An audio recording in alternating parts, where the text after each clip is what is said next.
Iran में बहुत बड़े हमलों का संकेत। ब्रेकिंग, पहले ब्रेकिंग, ईरान के देजफुल में एयर डिफेंस सिस्टम एक्टिव। पश्चिम ईरान के देजफुल में ड्रोन देखे जाने से हड़कंप। पूरे इलाके में हाई अलर्ट पर एयर डिफेंस सिस्टम। ब्रेकिंग और शॉट प्ले करिए जरा। फर्स्ट ऑन टीवी 9, ये इस वक्त की बड़ी खबर, ये बहुत बड़ी खबर है। ईरान में बहुत बड़े हमलों के संकेत। आमिर साहब, ईरान के देजफुल में एयर डिफेंस सिस्टम एक्टिव, बड़ी खबर। पश्चिम ईरान के देजफुल में ड्रोन देके जाने से हड़कंप, बड़ी खबर। पूरे ईरान में हाई अलर्ट पर एयर डिफेंस सिस्टम। एक और बड़ी खबर, सीधा ये ब्रेक करिए। ईरान के आसमान में जासूसी ड्रोन। ब्रेकिंग और शॉट। दक्षिण पश्चिम ईरान में सैन्य बेस के ऊपर ड्रोन, ये देखिए। First on TV 9 Vijay, Irani air defence से मार गिरा ड्रोन, ये भी जानकारी आ रही है। जासूसी ड्रोन से सैन्य तैयारियों का जायजा, ये रिपोर्ट आ रही है। दोनों ब्रेकिंग, दोनों शॉट दिखाइए जरा। ये इस वक्त की बड़ी खबर, दोनों ब्रेकिंग, दोनों शॉट। और इसी के साथ मिलता जुलता सवाल जो एक दर्शक ने आपसे पूछा है, वहां के लोग कितने तैयार हैं? सुमेरा। निशांत, देखिए, ये दक्षिण पश्चिम ईरान में देखे गए ड्रोन्स हैं और ये जो ड्रोन्स हैं ये कॉप्टर्स हैं, लाइक बहुत छोटे किस्म के ड्रोन्स हैं जो या तो ईरान के भीतर ही जो ईरान के खिलाफ लोग हैं उनकी तरफ से वो किए जाते हैं, लेकिन दक्षिण पश्चिम यानी खुजस्तान और वो इलाका है जो इराक से लगता हुआ इलाका है। इराक में अमेरिकन प्रेजेंस भी है।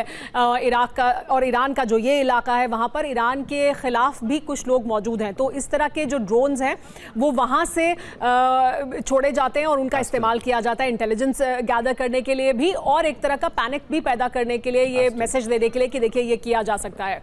तो ये तो एक बात है, ये पहले भी हो चुका है। एयर डिफेंस सिस्टम एक्टिव होते हैं। हम जब वहां मौजूद थे तब भी ऐसा हुआ था कि इस तरह के ड्रोन्स देखे गए, जो छोटे ड्रोन्स हैं, कॉप्टर्स जिन्हें कहते हैं, और फिर एयर डिफेंस सिस्टम्स एक्टिव हुए।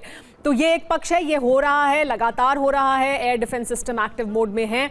लेकिन वहीं दूसरी तरफ जो यूएई और ईरान के बीच का तनाव है वो भी अपने चरम पर है।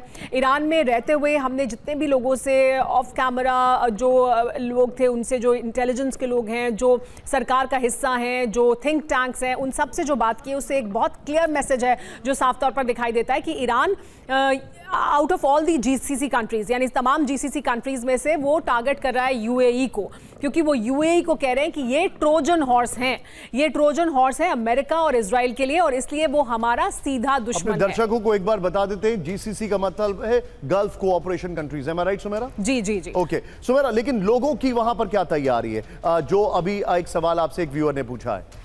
देखिए निशांत, लोगों के बीच में एक शब्द जो ईरान के लोगों के लिए आप साफ तौर पर कह सकते हैं वो है कि वो बहुत रिजिलियंट हैं, यानी वो हर तरह की जो परिस्थिति है, एक तो ये कि भाई ये परिस्थिति है, इससे बाहर नहीं निकल सकते, तो ये उनकी मजबूरी भी है कि वो इस परिस्थिति में हैं, लेकिन बहुत परेशान नहीं दिखाई देते हैं। हाँ, आमतौर पर तब जब हम वहाँ थे तो हॉर्मूज में तनाव बढ़ चुका था, अमेरिका के जो डिस्ट्रॉयर शिप्स थे वो दाखिल हो रहे थे, ईरान का एयर डिफेंस सिस्टम एक्टिव था, मिसाइल्स फायर की जा रही थी, लेकिन आपको वो पैनिक ईरान की सड़कों पर नहीं दिखाई देगा। ईरान के लोगों के बीच नहीं दिखाई देगा। एक सवाल और है, यहां पर आपसे पूछा है, शेख राइटर इनका हैंडल है, इन्होंने यूट्यूब पर, आप सुमेरा से सवाल पूछ सकते हैं, वैसे वो जवाब देंगे आपको। क्या आप सुमेरा मैम को पूछ सकते हैं कि वहां के लोग इस वक्त ईरान की रिजीम के सपोर्ट में है या वहां पर अभी भी प्रोटेस्ट जैसी कोई सिचुएशन है?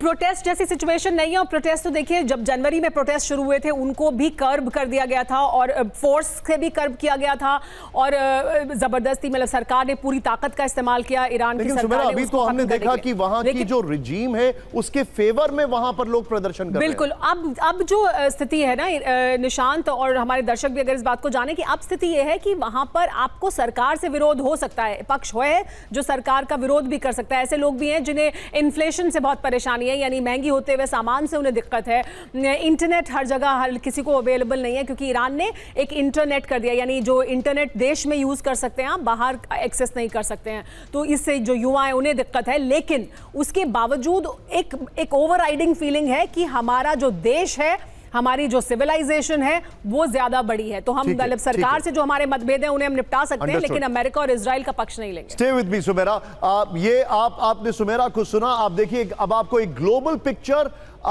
बल्कि एक बड़े ही माइक्रो लेवल पर ईरान के बारे में हर जानकारी आपको मिल सकती है, because Sumaira is there with us right now. यहां पर एक और बड़ी खबर, कुवैत के एयर स्पेस में अज्ञात ड्रोन से हड़कंप, फुल स्पीड ब्रेकिंग। कुवैत में अज्ञात ड्रोन मार गिराने का दावा है, कुवैत रक्षा मंत्रालय के प्रवक्ता का दावा। इसके बाद एक और बड़ी खबर सीधे आई है, यूएई में आईआरजीसी के ड्रोन हमले का हैरान करने वाला वीडियो आया है। ब्रेक करिए फर्स्ट और टीवी9। यूएई, जिसको अभी अभी सुबेरा ने बताया कि ईरान कहता है कि वो उनका ट्रोजन हॉर्स की तरह वो उसको ट्रीट कर रहे हैं। ये देखिए जरा, यूएई बंदरगाह में मौजूद नौसैनिक जहाज पर हमला। ओ नहीं, ये शॉट नहीं है, ये शॉट नहीं है, चेंज करिए। ये शॉट एक मैं अपने दर्शकों को बताना चाहूंगा, ये एआई शॉट है, ये एग्जैक्ट शॉट नहीं है। ये देखिए, आईआरजीसी ने हमले का वीडियो जारी किया है, लेकिन ये एआई शॉट है, मैं आपको बताना चाहूंगा। एक और बड़ी खबर सीधा आइए, ब्रेक करिए। ईरान के ड्रोन हमलों पर यूएई का विध्वंसक एक्शन, ब्रेकिंग और शॉट। यूएई के एयर डिफेंस से मार गिराए 2 ड्रोन्स। दिखाइए जरा, ये शॉट एग्जैक्ट शॉट है विजय, ये एग्जैक्ट शॉट है। ड्रोन हमलों के लिए ईरान को जिम्मेदार बताया गया है। ये देखिए, यूएई के हवाले से मोसाद कमेंट्री का दावा। देखिए, कई शॉट्स ऐसे हैं जिसको हम वेरीफाई नहीं कर रहे हैं, लेकिन ये वेरीफाइड हैंडल से आ रहे हैं।